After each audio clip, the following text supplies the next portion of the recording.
Hello and welcome back to another episode of Red Tinted Glasses. Cup football is finished. The Dons progress with 12 from 12 and the Premiership football is back.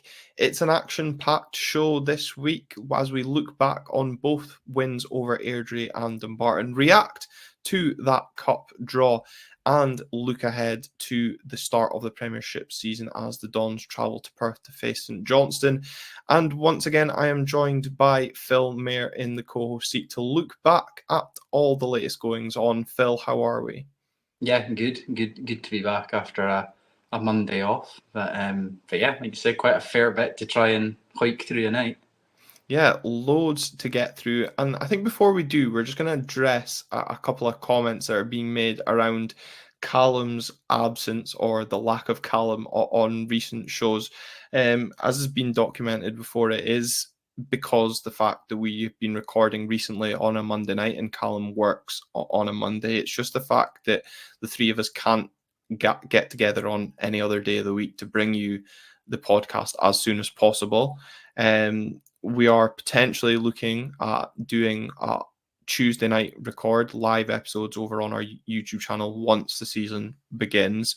But we're also conscious that that would then mean potentially taking the audio into a Wednesday, and we don't want you guys waiting too long for the audio to come out. So we will put a little poll over on the audio platforms. Comment your thoughts, what day you would like the episodes to be coming out on the YouTube if that's where you're watching as well. And we'll also do a Twitter poll at RGG_podcast. And we'll maybe prod Callum to do one on Instagram as well. Callum also has been struggling with his Wi-Fi capabilities as well. The last time, obviously, we tried to do this, as Phil will vouch for, Callum was very static or very heavily delayed, and we don't want to affect the quality too much because we know how much that would be frustrating for you as a viewer and a listener as well. So we are taking the feedback that we're getting on board and working on ways to improve it, but we will keep the interests of the viewers and listeners at the forefront, won't we, Phil? Yes, no, I mean, insider information here that Callum's actually gone AWOL Duke style. He's actually holding out for off the ball, is what my sources are saying, but can't confirm it as of late. Yeah, that's why he's not doing the brand refresh because he's waiting for a move elsewhere. The brand refresh he messaged me saying he was going to do in April, and he's still not done. So maybe that'll be done before he rejoins the podcast. But let's get on to more important matters, of course. The Dons, as we defeated both Airdrie and Dumbarton in Jimmy Tillene's first two games at Tawdry. We'll look back at the game against Airdrie first.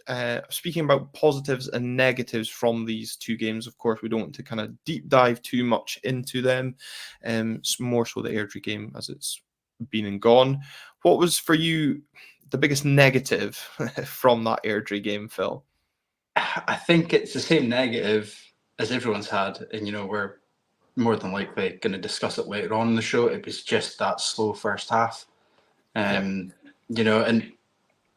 credit's got to be given to Airdrie for that slow first half because they came up and played some really, really good football. We all knew that they were going to be the challenging team in the group, and they proved it. Made a really good account of themselves. But yeah, just that first half going the goal down, just looking a little bit pedestrian at times. But obviously, second half was a different story. But yeah, the first half was the negative. Yeah, and I guess people maybe shouldn't use the word negative, because there's obviously the connotations that come with it. But concern maybe is that lighter. I don't know, but I think that first 45, you're absolutely spot on. We should give all the credit to Airdrie for the way that they came and approached the game. Mason Hancock was identified by Aaron when he came on in the opposition view that kind of how well he's done. Caused Nicky Devlin no end of problems.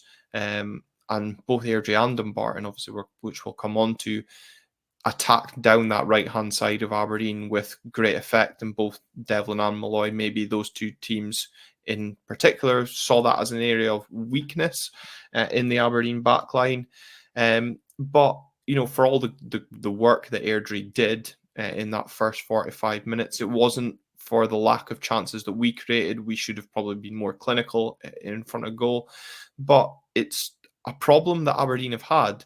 Because as I was messaging you before we came on and sat in front of the cameras tonight, it's been 6 first halves without a goal at Pittodrie. You have to go back to the 30th of March when Bojan Miovski netted after 5 minutes against Ross County to find the last time that Aberdeen scored in the first 45 at Pittodrie. I think that 16 goals since then have all came in the second half. So it could just point to the fact that we're in fact actually quite slow starters at home.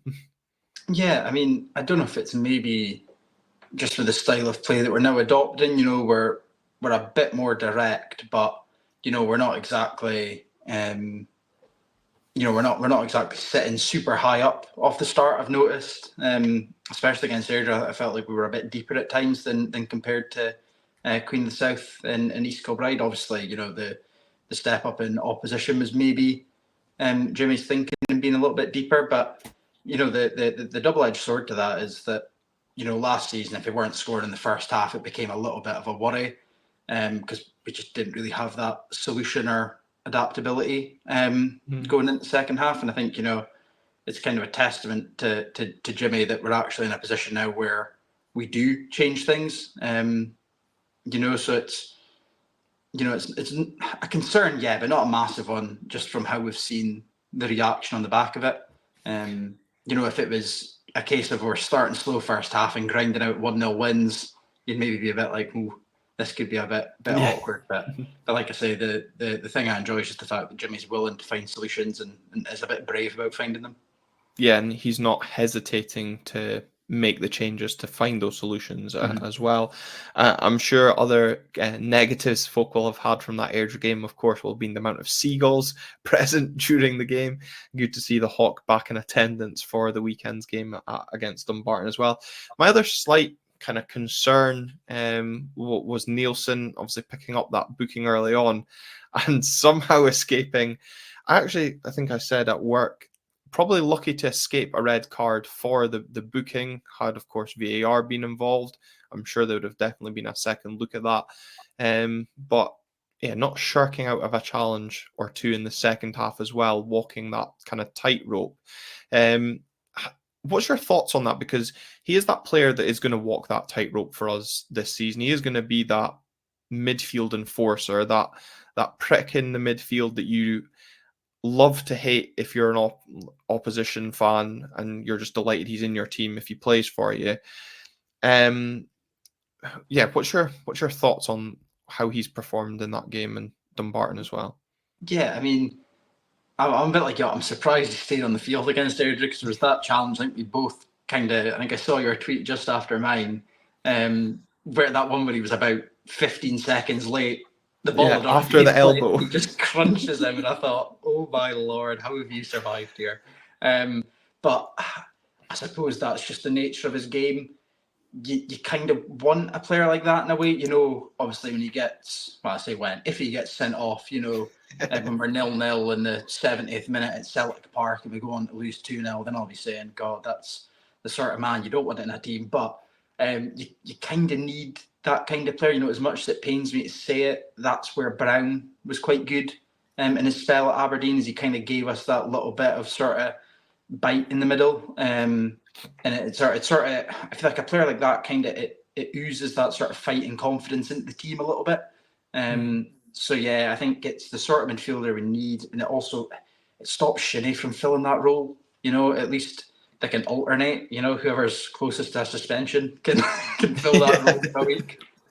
Well, it's turned Shinnie into a bit of a goal scoring extraordinaire as well. But 16-1 for him to be the most booked player across the season looks excellent value for money. Yeah, Nielsen. Yeah. Thank you to McBookie for those odds. Always gamble responsibly, of course. In terms of positives from that victory over Airdrie, it has to be the fact, I guess, that we did come from behind. and turn the 1-0 deficit into a 2-1 victory.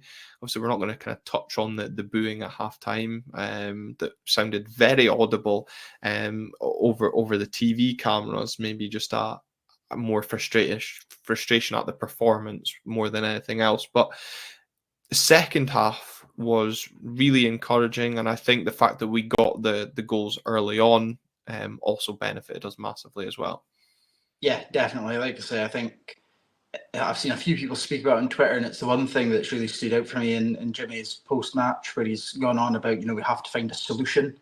And I think that's exactly what he does brilliantly, whether it's through his changes, with personnel or whatever he's been saying at halftime, when, especially in the Dumbarton game as well, whatever he says at halftime clearly does something. I don't know if it's the same sort of, vibe as Peter leaving, where he was sort of putting the arm around and saying, you're more than capable, just go and do it, or whether it is a bit of hairdryer treatment, who knows what the style is, but it clearly works. But yeah, like you say, just being able to come out the traps, really, really, really rapid in the second half. And that, and that's something that'll probably catch a lot of teams out. How often do you see centre half sleeping, at kick off, one long ball goes in behind, and you're 1-on-1 with the keeper. So yeah, definitely the sort of the quick fire second half has to be the positive. Yeah, and I know Aaron pointed to the fact there was a couple of Airdrie mistakes that ultimately led to our goals, but at the end of the day, it's about capitalising on mistakes, and how often have we seen in the past that we haven't been able to do that. And the second goal in particular, the way we broke up the pitch and ultimately scored, I actually thought Leighton Clarkson was just being cheeky and stole the ball off Graham Shinney, but in actual fact, it's a really clever pass and again, bit of clever movement from Leighton Clarkson before he then finishes as well. So I'm actually glad that Leighton got on the score sheet as well, because as we kind of talked about previously, the fact that he wants to become more involved in goal contributions and also improve his goal scoring, I'm sure that will do his confidence the world of good, because there was a few times where he was chipping the ball over the crossbar when he could have maybe been a bit more composed in the final third as well. But good to get that first win at home under the belt. First real test, as we kind of talked about, in terms of level of opposition stepping up from what we'd faced previously, of course, with the greatest respect to both Queen of the South and East Kilbride. But then to turn up into the Dumbarton game, we'd name an unchanged side, and really, once again, throw in quite a turgid first 45, and fortunate again not to go in 1-0 down, thanks to the Dumbarton goal being ruled out for offside. And I know, again, you've got some negatives from that first 45. Yeah, I mean, there was a few things that kind of stuck out. By no means I'm wanting to be overly negative and saying that these are season-defining things that need to change immediately. I've kind of pointed out Gavin Malloy, who, he looks okay. He's had a few wobbles in the League Cup. It's something that'll probably come with just his time playing in Scotland, adapting to the game, adapting to Jimmy's system, adapting to playing, with Ruby as well. They're two quite similar centre halves, which I think could be potentially where the hiccups kind of come. They're very aggressive and like to get up to their man as soon as possible. But his pass out that led to the Dumbarton chance, it was offside. It was a lazy ball. It wasn't really on. I think it was Shinney. I think he was trying to play it to. It just put him in a really awkward spot. And as well in the first half, I thought that the service into the box was really just wasteful. We were getting the ball out wide, which was brilliant, but we just didn't seem to have bodies in the box in the first half. And we were just trying to hit Sockler, and against a back line like Dumbarton that plays against long ball and target strikers every week, wasn't really going to pay off with just one man in the box. I think, as well, the guy in the Yang in the middle for Dumbarton really seemed to stroll it. He had quite a lot of space in the first half. But again, the positive was just the way that we came out. I don't know what Jimmy does at halftime, but it clearly works. And it's something that we missed so much last season, where we'd go in at halftime 1-0 down or 0-0, and heads would drop and the tempo wouldn't be there and everything would just become very lethargic and pedestrian.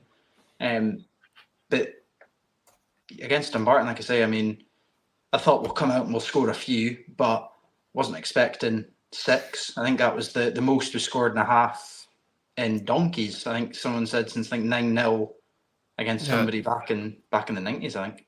Yeah, it's certainly not researched that and put that in the notes, which I probably should have. But as well, obviously, we've kind of made it 4 wins from 4 for Jimmy in his first 4 competitive games, and gives him then the opportunity on Monday night to become the first Aberdeen manager to win their first 5 competitive fixtures as Don's manager.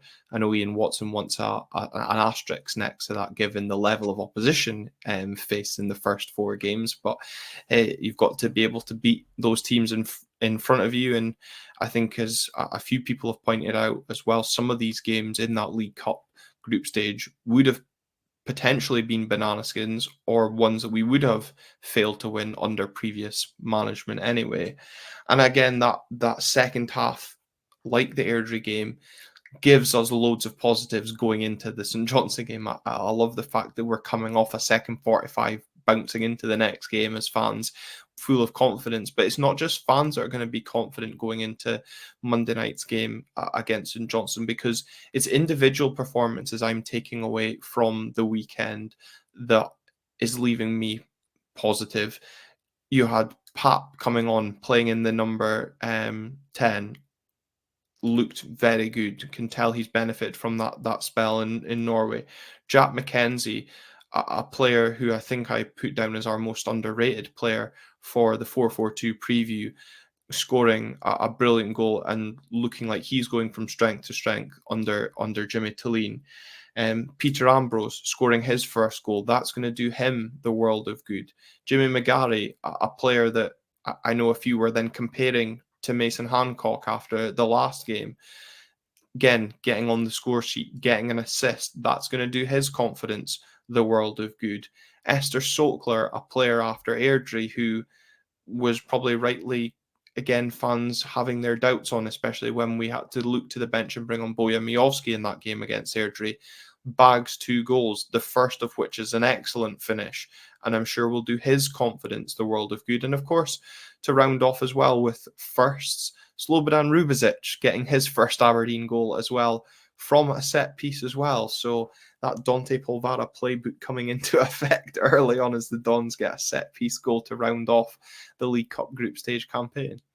Yeah, well, I mean, it's exactly that. I mean, it was kind of how we've discussed previously what we really were hoping these group stages were going to be used for. It was minutes in the legs. It was confidence for boys that were maybe low on confidence or maybe just needed that little nudge to go, you're capable. Just if I say there's no difference between an Airdrie and a Celtic, but, at the end of the day, it's 11 on 11. You're capable of doing it if you get the chance. Just go out and show what you can do. And it was good just to see everybody playing a part, because at times last season we often spoke about a team of individuals, and it just felt like everybody getting involved, everybody supporting one another. Guys making those runs even in the 80th minute. Jack McKenzie was flying. Not Jack McKenzie. Nicky Devlin was flying up and down, and you thought, it's something that I think we really lacked last year. So it was really good to see. And like I say, Kylian Mbappe in the 10, he's going to be flying. Going to be absolutely, even a player like that, maybe having that role carved out and just kind of, seeing where he works, will just do him a world of wonders for even just feeling more settled. But I also like that, as you just kind of mentioned there, the fact that we were still going for it come the 80th minute. We kept the foot on the throat of Dumbarton, and we kept going for the jugular. I think once it got to 4-0, you're like, okay, well, that's fine. The job's done, but 5, 6 still come towards the death. And we've seen teams do that to us. You just need to look back to November last year at Parkhead, for example, and how we capitulated in injury time. When you look at the league, positioning and how tight the league could come down to goal difference. So that mentality of the squad to basically keep going to the final whistle is excellent to see. But also first as well, we had an assist for Ryan Duncan again. But Vinny Bizowen also getting his first assist of the season as well. I think it was his ball for Esther Sokler's second, I think it was. Yeah, I think so. But, those players will take encouragement from those involvements as well. And again, those players getting minutes when maybe not expected or maybe won't be afforded as many minutes now that the Premiership season's being started, but they've had involvement, not only match-wise, but involvement in goals, and that'll boost their confidence when called upon or relied upon off of the bench coming forward on Monday or when we get into the season in full. So, again, given the level of opposition, we can't read loads into it, but I'm reading a lot of confidence. We've another game under that style of Jimmy, and an opportunity to get the fans excited for this game on Monday, but the players encouraged for the game on Monday as well. Well, I mean, this is the thing.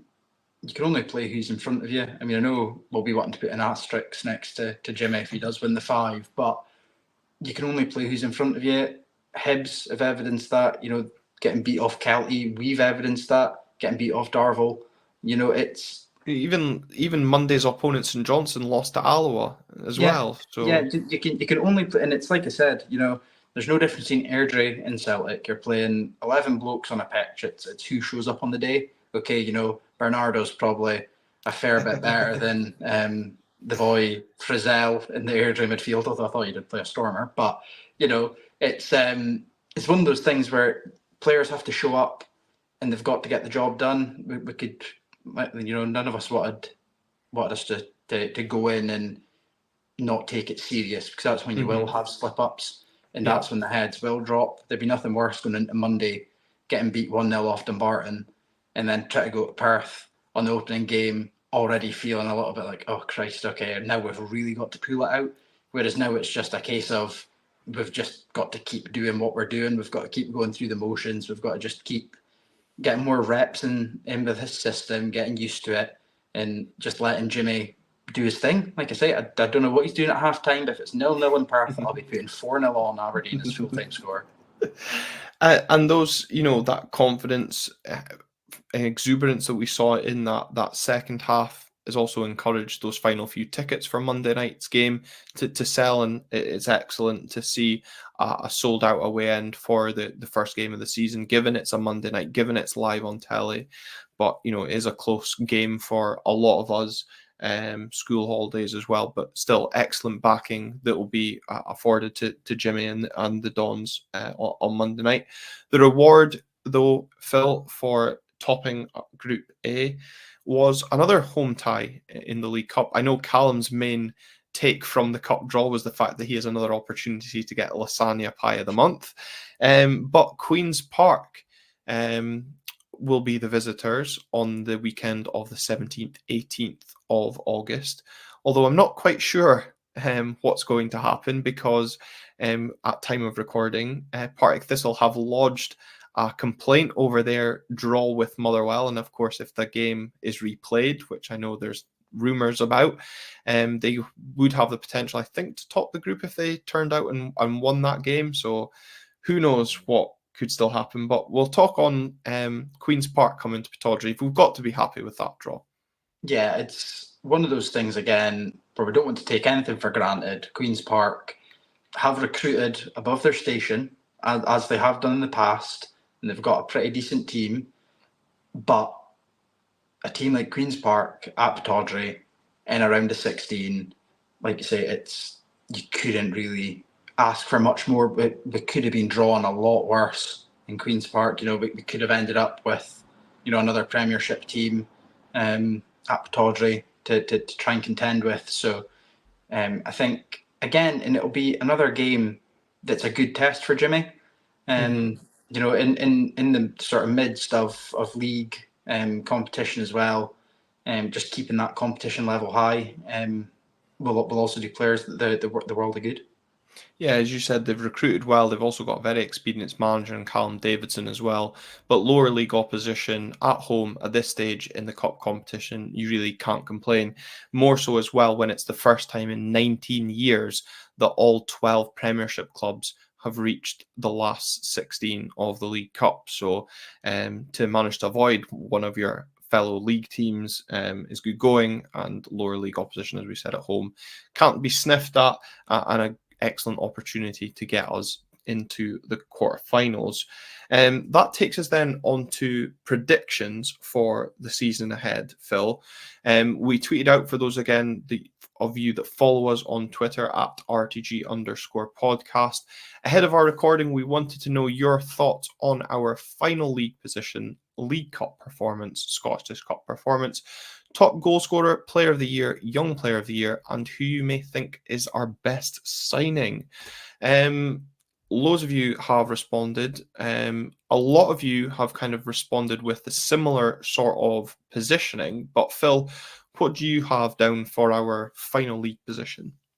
Well, yeah, no, it's interesting. So I was recently doing my Good Samaritan work, and I was over with James Wilson, who runs Scotball podcast, and he sort of asked me a similar question for his sort of league predictions.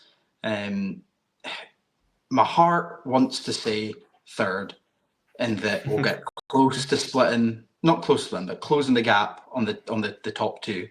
My head says fourth. I think not to put too much pressure, on Jimmy's first season. I think there's still a little bit of ways to go with recruitment. So I'm thinking fourth would be a respectable finish this season, but you never know. Like I say, with Hearts having Europe, we could eke back into third again if we keep these performances up. Yeah, I think I said the same for the 4-4-2 preview, fourth. There's a few of you very confident that Rangers might implode this season. A few of you have replied that the Dons could finish second, but the general consensus from the replies is a third, fourth place finish is seen as where most of us expect to see the Dons finish. League Cup, as we said, we're already into the last 16. Where do you expect the Dons to finish the League Cup campaign? Yeah, see, it's an interesting one because I've got a weird feeling we're going to win a cup. I just don't quite know what one. I would like the Scottish Cup just because we're long overdue. Yeah. Obviously, the path towards even just being in the final of the League Cup is already a bit easier. So, no, I would like to think that at the minimum a semi-final, I think, for us in the League Cup, a minimum of the semi-final. Obviously, draw dependent, but yeah, minimum there. Yeah, I see at Kyle 11101 has got us winning both cups, compared to Jamie Guyan, who of course has been on this show before, has us losing both cup finals. I don't think I could take two Hampden heartaches in the final, Jamie. Again, large consensus has us at least reaching the semi-finals of the League Cup. I think it's very much a cup, as you say, that offers us the best route towards the final. I probably have us back down to lose that one. In the final again, it's all about as long as you can avoid Celtic. I would love us to win a cup this season, but like you as well, I would love it to be the Scottish Cup. So I'm going to go the fact that I'll just put it out there. I think we'll go for winning the Scottish Cup. Yeah, no, I'm the same. Like I say, I've went minimum semi-final for the League Cup. So I better back myself in saying that we're going to win the Scottish Cup this season. I don't know what it is. I feel like something is just aligning. I don't know if it's the feel-good factor because I'm coming off a 6-0 against Dumbarton, and I think that we could take on 2009 Barcelona and turn them over. I don't know what it is, but we're just winning it. Yeah, there's a few, again, just looking through some of the replies. John Kinlock, Dandiest Dawn, are both also thinking we're going to do a cup double this season. Paul Cool thinks we'll win the Scottish Cup and be runners up in the League Cup. A lot of people confident that we could be a decent cup team getting to at least semi-finals and finals. And I think that's something that we'd spoken about just as Jimmy was coming in, that his style of play really does suit cup football. And and I think a lot of people have kind of came to that consensus, especially after seeing just how quickly we have been able to catch teams out. Okay, like we say, admittedly lower league opposition, but how quickly we have been able just to catch teams out and adapt to those situations. So no, I do think that we'll probably surprise a few people with, potentially even our performances against the likes of a Celtic at Hampden. Yeah, well, don't get me too excited. Who do you think will be our top goal scorer this season then, Phil? See, it's a weird one because I've just been going off of the squad we've got just now. Mm-hmm. And the squad we've got just now, I think it'll be Sockler. Yeah. But I don't quite know if we've got somebody lined up. Like I say, if Miovski is away, I don't know if we've got this big multi-million-pound number 9 lined up who's going to bang in 30. But yeah, for the time being, all of my stuff's gone off of the current squad, because I did look through some of the responses, especially the new signing question. Mm-hmm. And I've seen a lot of people saying, we haven't got him yet. And Yeah. I was, I kind of thought, oh well, you're maybe right enough, but yeah, I'm going Sockler for top scorer. And again, without trying to advocate gambling, but McBookie have Sockler as 33-1 to be the top scorer in the Scottish Premiership this season, but they are of course paying out each way. So I think if they're in the top 3, it's a quarter of your money, but I think 33-1 is exceptional value. Albeit I know Bojan Miovski is, I think, at 16s, and obviously who knows what the future holds for him. But if Esther Sockler is to be our main man, I do think that is a lot of value. I've still got doubts whether or not he will be our top goal scorer, but likely he will be our number 1 striker. So I think it's just natural to put him down as that. It might also come down to who's our penalty taker. This year as well, of course, in the absence of Bojan, who steps up.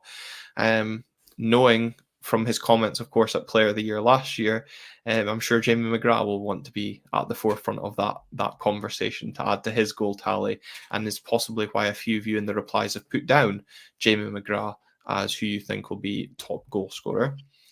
Player of the Year then. I think this feels certainly at this part of the season, maybe quite silly to say, but feels like it could be quite open this year for Player of the Year based on what we've seen so far.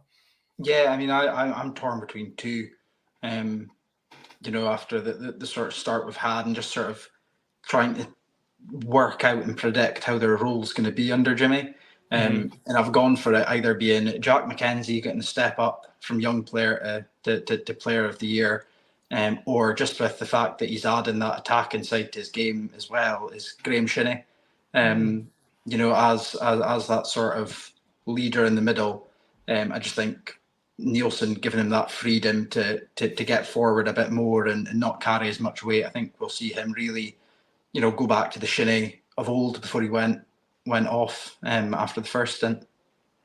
Yeah, KR Red One also agreeing with you there on Jack McKenzie. Daz Abel and Stewie Walker have picked who I probably right now see who could potentially be Player of the Year. Johnny Main as well, from what I'm seeing in some of the replies. Actually quite a popular one. Leighton Clarkson, I think he's going to be a huge player in that 10, probably be the starting 10. And I think his creativity, and hopefully, as I said, if he continues to add those goals, it offers a real opportunity for me to be the Player of the Year. I think, yeah, Graham Shinney, depends how he kind of performs. A lot of people also looking at Jamie McGrath for Player of the Year. So he came second last year. Could he make the step up as well? Signing of the season, again, this one depends the way you want to look at it. A lot of people, as you've said, have come down and said yet to come. Others obviously choosing Nielsen or Mitov. I think we're both probably in the agreement that it's yet to come. Yeah, I think if I was to go purely on my belief, I think it is yet to come. I think on the current crop that have came in, I think that Nielsen is Yeah. probably impressed the most. Just, you're expecting your goalkeeper to be pretty stable and confident in the League Cup group stages. So yeah, on the current crop, it's Nielsen obviously for me. Yeah, no, I totally understand why people would choose Mitov, but I'd totally agree with you. And right now, it would be Nielsen, but I'm hoping there's a winger still to come in, and going to hope that it's them that becomes the signing of the season and really lights up the league. Yeah, that would be ideal. And then young player of the year, who have you got down for that? It's a weird one because we've not really seen too much of the young team, all that much Yeah. so far. I think, obviously, as we've discussed in earlier podcasts, the obvious choice is Fletcher Boyd, just with the hype that is around him and the fact that he has already had those first team shouts. But again, that is totally dependent on the remainder of this window, whether we see him getting loaned out, and sort of seeing how his role maybe is carved out under Jimmy. But I think it's going to be Fletcher Boyd or again Jack Milne, depending on how his role gets carved out under Jimmy as well. Yeah, I think for me that the Fletcher Boyd shout is absolutely dependent on how much he has first team involvement, and that's purely because he could be loaned out to benefit from first team football if Jimmy decides that. I'm sure people will maybe be mentioning Alfie Babbage. I didn't see his name mentioned a lot. Jack Milne's an excellent shout. I know Willie McPherson put him down as his choice, but I guess Gavin Malloy could also come under there as an option as young player of the year as well, only 22 as well, of course. Aberdeen awarding it up to 23, as Jack McKenzie knows too well. Well, you never know. It could be Shady Mo's redemption arc as Yeah. young player of the year as well. So Well, it could be coming. That's very true as well. Shaden Morris is definitely a wild card shout for young player of the year as well. But we'll look ahead to the weekend's action, even though it's actually going to be into next week, Phil, given the fact that we're Monday some night. folk are on a bank holiday, so maybe it's still the weekend for them. Well, lucky for those that are on a bank holiday, that's for sure. The Dons start their Premiership campaign with a trip to McDermott Park to face the Perth Saints. How do you see this one going, Phil? I'm hoping, like I say, as much as I can laugh and joke and say that we'll go in at 0-0 and I'll put my 4-0 bet on, I would like to see us coming out and not putting the game down in the first half, but really being in control, getting a goal, being at least 1-0 up at the half, just to really bring that confidence going into the league. St Johnstone have looked okay in their League Cup football.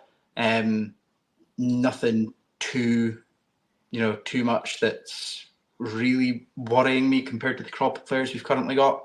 So yeah, I'm hoping for a pretty comfortable win. And like I say, it's going to be good with a sizable travelling support and getting back to league football. So I'm hoping the players really sort of feed off that and go in confidently.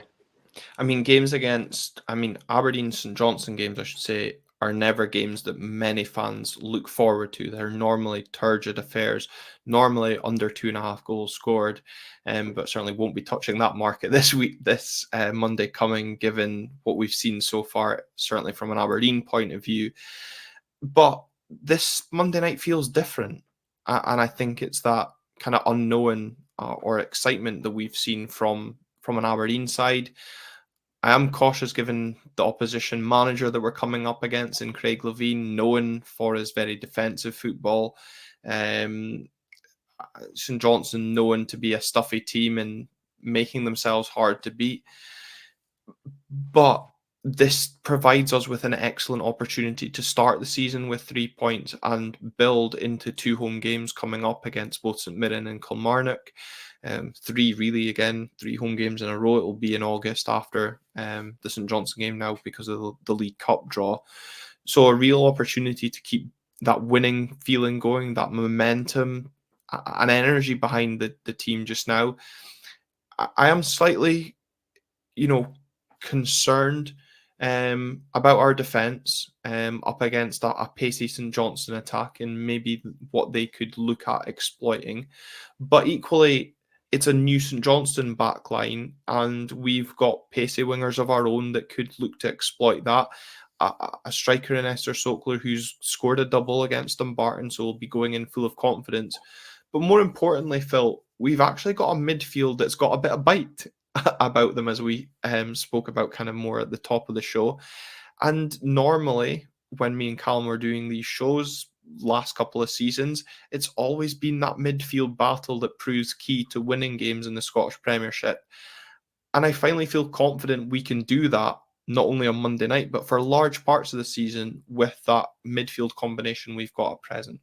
Yeah, it's one of those things where how often do we say in games against the likes of St Johnstone, Ross County, Livingston, don't get dragged into that game in the middle where you're just kicking lumps out of each other and the ball goes long, because we just never quite had the midfield that could cope with that. I mean, I remember for years despising Murray Davidson because he was so good at dragging people into that game, and it just worked for St Johnstone.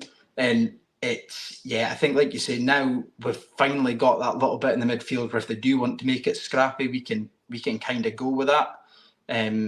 But at the same time, we've got that creativity out wide, and with Clarkson in the 10, where I think we could just turn it up another level and really sort of, like you say, exploit that new defence that St Johnstone have. So no, I think it'll be an interesting game. I'm not going to say it's going to be this tactical masterpiece like a Pep versus Sean Dyche. yeah, exactly. We're going to have two teams that probably will be quite comfortable, sitting deep at times, because I think Jimmy's shown that we're able to weather the storm a little bit. Against Airdrie, we came under a fair bit of pressure and Dumbarton in those first halves. So I think we're able to weather the storm should there be one. But again, we're quick and creative enough to really go and take the game to St Johnstone, and like I say, hopefully blow them out of the water a little bit in the first half, and sort of put those first half woes behind us.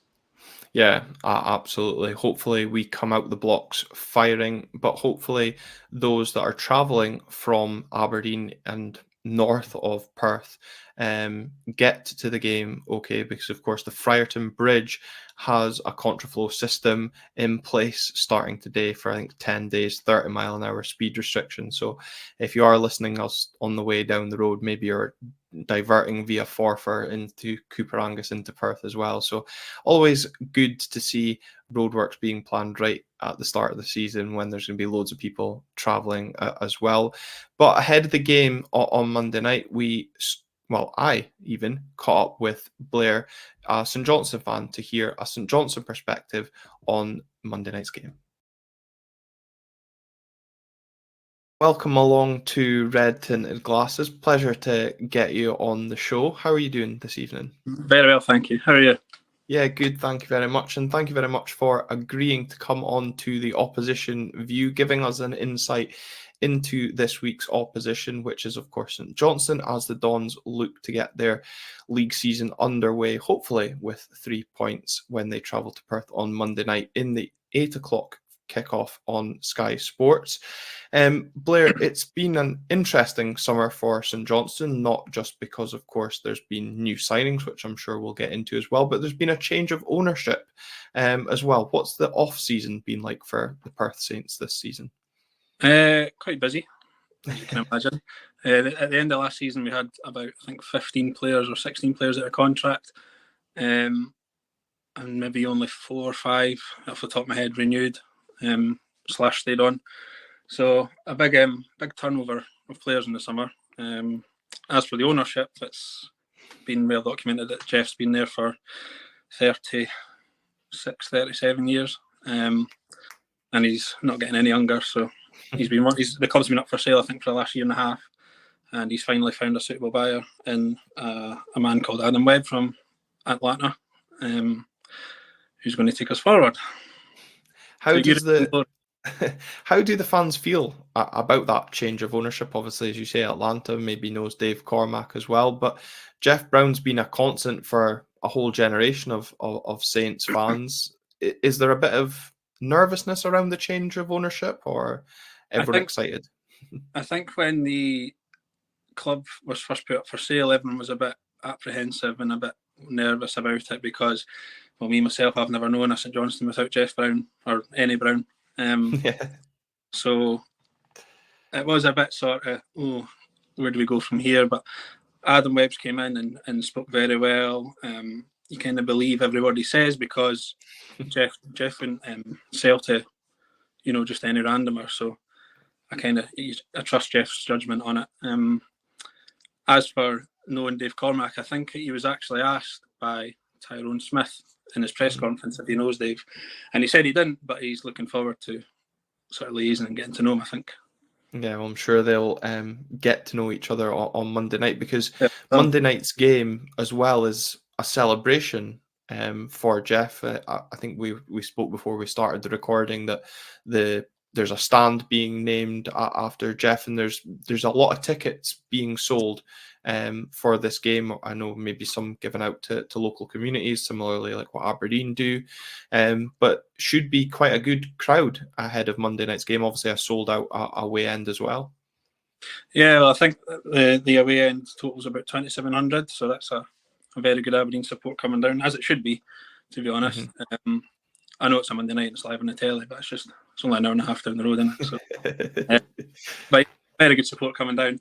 And as you touched on there, the Saints in the community have been giving out tickets, as well as ticket sales have been going really well. Season ticket numbers are roughly the same as the last couple of years have been.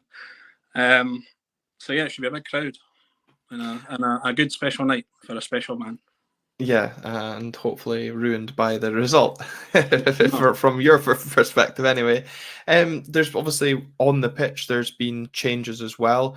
Dimitar Mitov left the club and joined Aberdeen. I was doing the SFF podcast, and Danny Williams, who does the Dogger Saints podcast, said it, albeit sad to see Mitov leave the club, he was happy that he went to a club such as Aberdeen, obviously with the likes of Rangers and Celtic, circling and potentially looking at him. He was glad he's gone to a club where he's going to get minutes rather than sit on the bench and waste away. Do you share a similar sort of view, that you are glad to see him go to a club that he will still get minutes, or are you just frustrated he's gone to another club within the league? Can I say both? Yeah. No, I'm happy for him because he came up here wanting exposure because he wanted to play for Bulgaria, and he felt that he couldn't do that at Cambridge, although I believe he turned down championship clubs in England to come to us, but there's no guarantee that he would have been number one at them clubs, I suppose. So he came up here, had an absolute superb season, won all our Player of the Year awards apart from one, I think. So yeah, he totally deserves his move to a bigger club, let's be honest. He, in my lifetime, he's Alan May and Alan Manis, Dimitar Mitov. Can't separate them. Three, but no, Dimi is a very good goalkeeper, and I'm genuinely chuffed for him that he's got a good move in Aberdeen. Yeah, I'm sure you'll be wishing, though, he doesn't have a great game on Monday night as well. There's been a few signings for St Johnstone as well in the close season. Do you want to go through a couple of them that you're maybe impressed by and are likely to feature on Monday night? Well, he's not likely to feature Monday night. He's still out at the moment. He's not played a single minute since he signed. But we signed, our first one was Uche Ekpiezu, who Levine had at Hearts. I know he was a bit of a joke figure, maybe a bit of a cult hero figure to some as well. But he's the sort of player, the type of striker that Saints tend to struggle playing against. A big lump up front who just is all shoulders and arms and just sticks them out and no defender can get near him. That's the type of striker that we've always struggled against, and not one that we've really had for a long time. You need to go back to maybe somebody like Kenny Duker. That similar type that we had back in the day. But he's not going to be back for another 6 weeks or so. We've signed a few wild cards. We've signed a couple of guys. We've signed one from Africa, from Ghana, called Aaron Essel. He's only 18. He was nearly signing for Club Bruges, I believe, a few months ago, and that fell through somehow. Quite a versatile player, can play at the back or in midfield. He's available. We've signed a left back he was playing in Portugal, but he's from Trinidad. He's looked okay so far. His name's Andre Raymond. Other than that, there's not too many. We've replaced Dimitar with Josh Ray from Airdrie. He's looked okay. He's had a few shaky moments the last couple of games, but distribution wise, he's pretty good. And I think we're trying to, with the modern game, goalkeepers need to play with the ball at their feet now. So he's certainly that type. But I still think that we maybe need to bring in an experienced goalkeeper for him to learn off, maybe, or to challenge or whatever.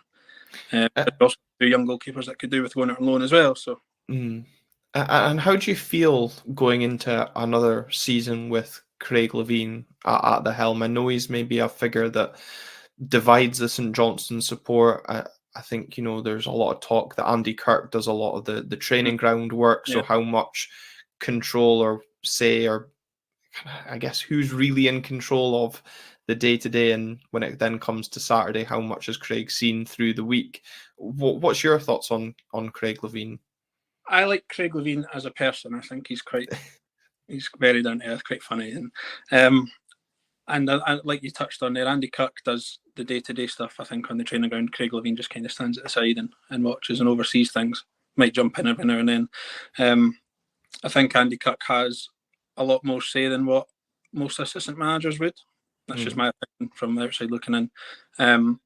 I imagine and I presume that Craig Levein would still have the final say, but I think Andy Kirk has quite a large input into the team setup and the team selection as well.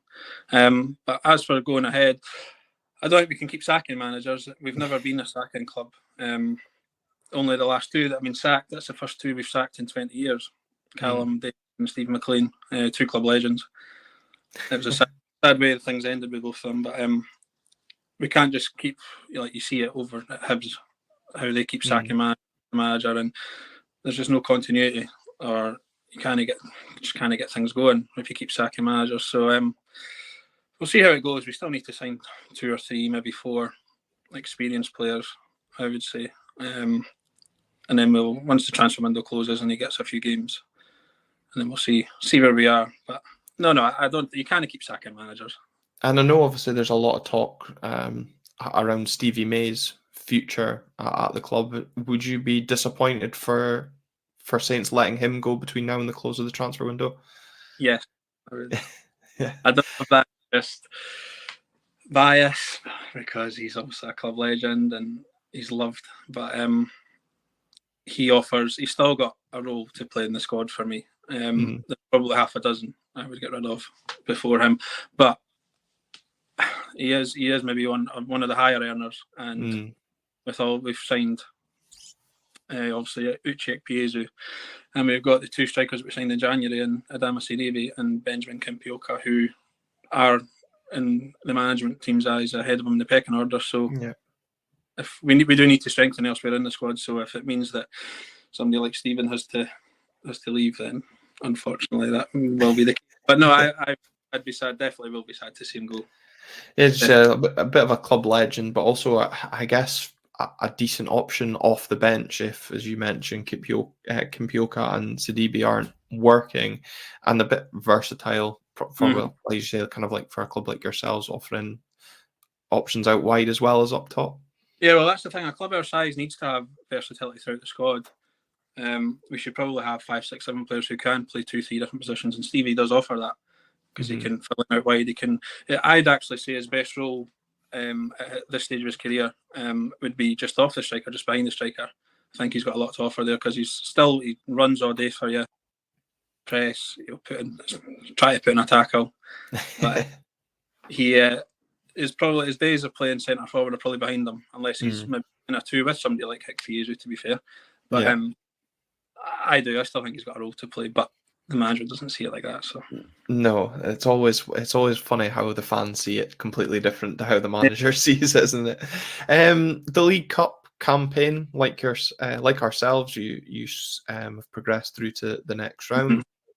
Of course, the odd hiccup there, the Alloa game, in quite spectacular fashion, throwing that one away.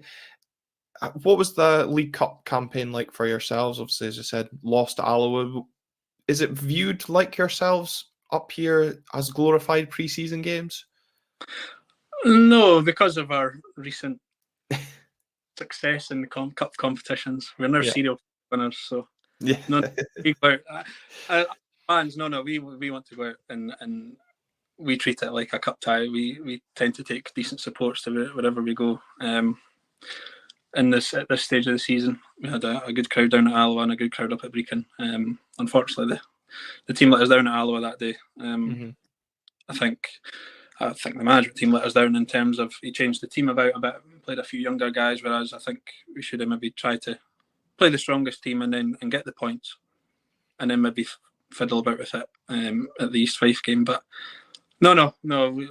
I think we take it very seriously. Yeah, I think well.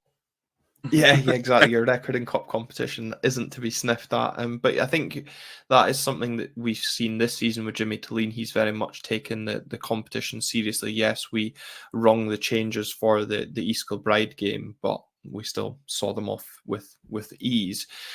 In terms of how that League Cup campaign went so far, what confidence, if any, has it given you for the Premiership season? What's your hopes going into the Premiership season as a whole? Our squad isn't quite complete yet. Like, I suppose every supporter of every club could probably say that. So the league, with the League Cup campaign, it doesn't give me confidence going into the season. We didn't play too well in the first two games, despite winning both of them. Really didn't play well at Alloa. Played better on Saturday there against East Fife. Although we still dropped off a bit in the second half once the manager changed the midfield around, which he has a tendency to do recently, which is infuriating. But going into the season, no, like I said earlier, we still need 2, 3, maybe 4 players that probably know the league. You look over at, say, Dundee, signing guys like Clark Robertson, former Aberdeen player.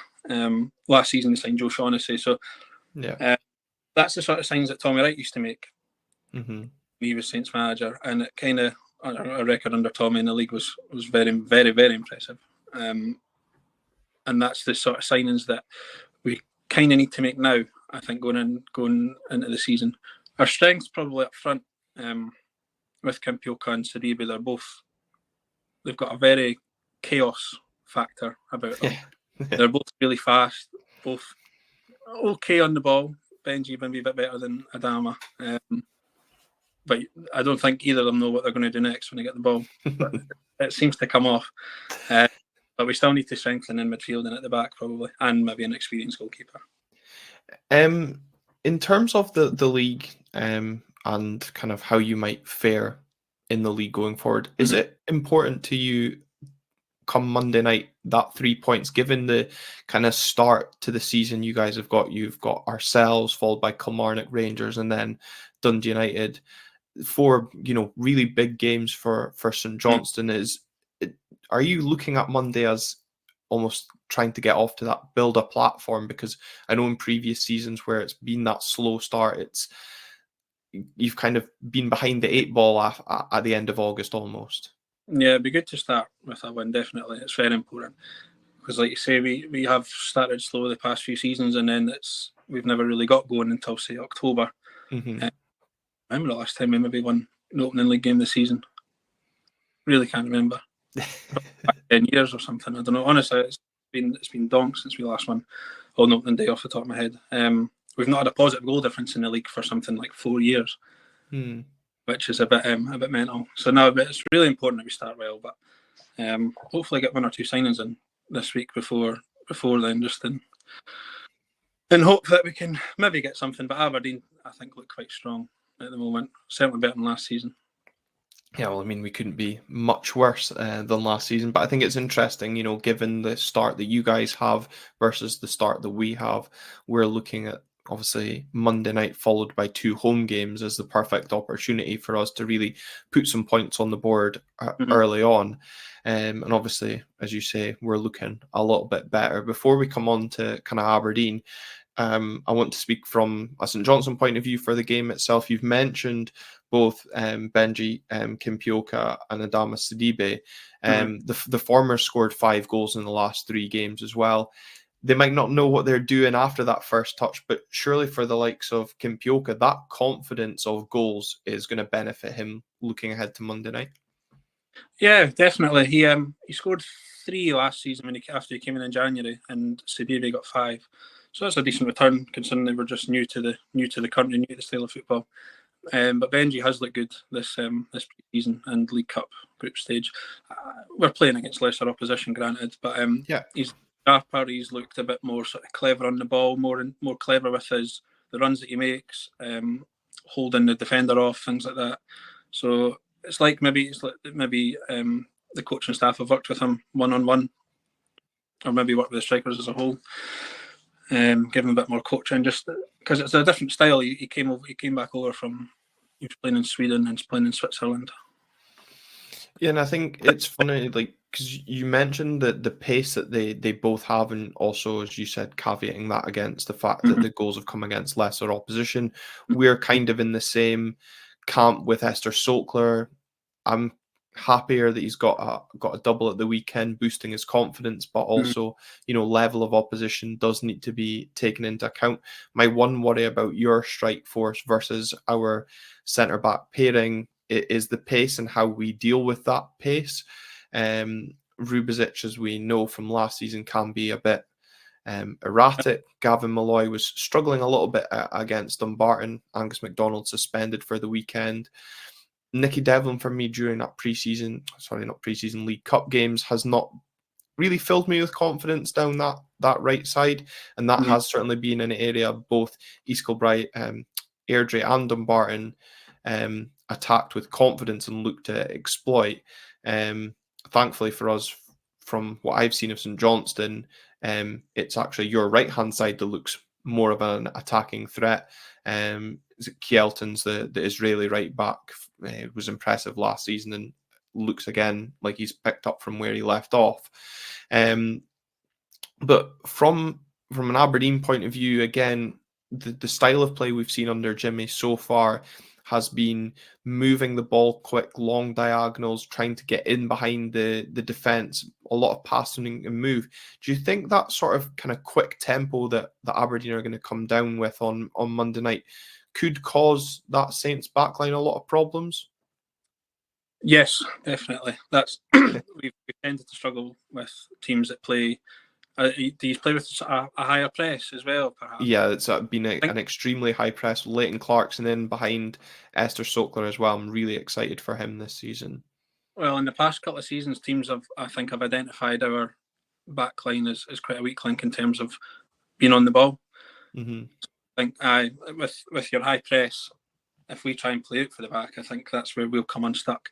In terms of your fast tempo and that, I would agree with that as well. I've not seen too much of our new signing, Kyle Cameron. That was another one I forgot about when we're talking signings. He's our club captain this season. He's only on loan from Notts County, but his contract's up at the end of the season, so I think there's maybe something he'll maybe sign a pre-contract in January, because it's a bit odd to make a loan player your club captain. Yeah. But I don't really know if he's pacey. I think he doesn't seem slow. Sam McClelland is a little bit slow. It's our midfield I worry about in terms.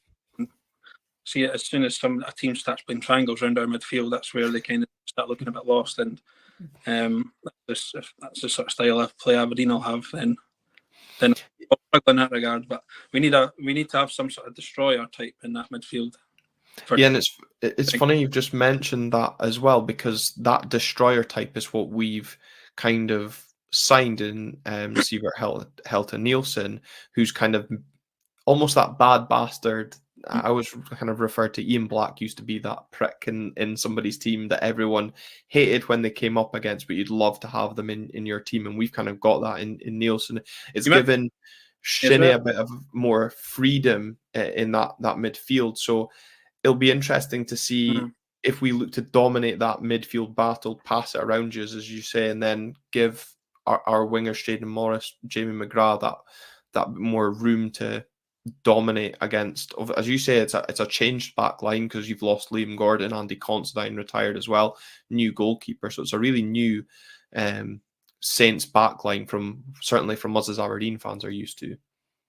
Yeah, I would definitely say our midfield is looking the weakest. It's quite Powderpuff, particularly in the centre. So if you get control of the midfield, then I think we'll struggle to deal with you.